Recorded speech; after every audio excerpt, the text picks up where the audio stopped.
easement or Camp Firelight if you were able to make it out to Minnesota. It's about maybe half a mile from on Google Maps what's called Coffee Pot Landing. And this happened what we estimate to be early July. It was collected in October though, right before the DC action. And then Ron Turney, when I met up with him in Minnesota recently, he was able to share some with me. We're going to cross back down the street and head on that way. The iron, it was a color reactant iron test. So a 1 is normal for water. It's a very pale orange. This ended up coming out at about like off the charts orange, almost the color of their mask right there, orange. So at a minimum, it's safe to say that the iron is abnormally high, which for humans would kill us. So well systems nearby, and this frack out is very close to wild rice beds. And then most of what I have right now, just because it was easier, I have children, it was easier to bring are some of the soil samples.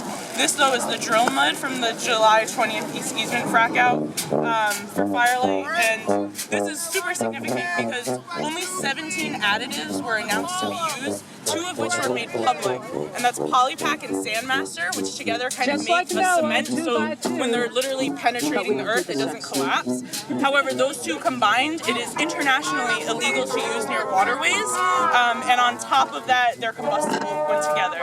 And I guess like in terms of the significance, I did my master's in international law. This is something, for example, like Jody Williams, aside from landmines, was like, yeah, maybe we next go to this.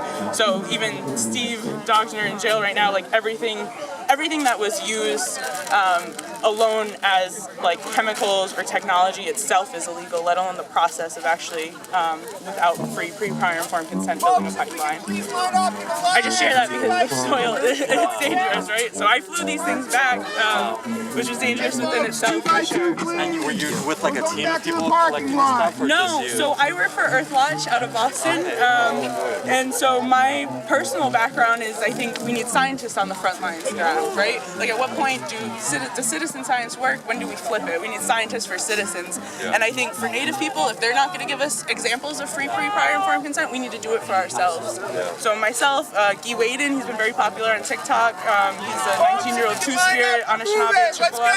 So we met up, we worked together on it. There's plenty of time in the parking lot. So was this done secretly or was it done right?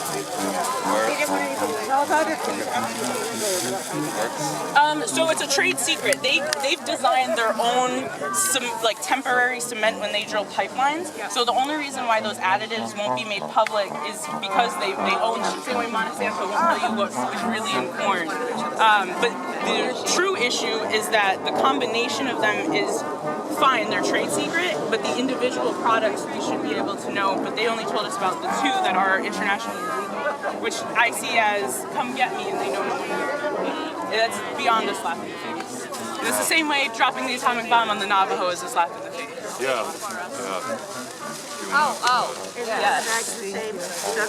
Yes, so these are other, everything in here is soil samples. That was the most drastic. I have a few other soil samples from the Willow River frack out. That was the one people were standing in, as well as across the street from the lodge Winona Leduc and Tanya Abud built, which is now, they're arguing should be an international spiritual site.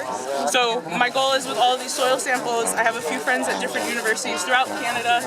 We're going to do it on the Enbridge side, and between the 2, I mean, it's a whole continent of ecocide. Thank you.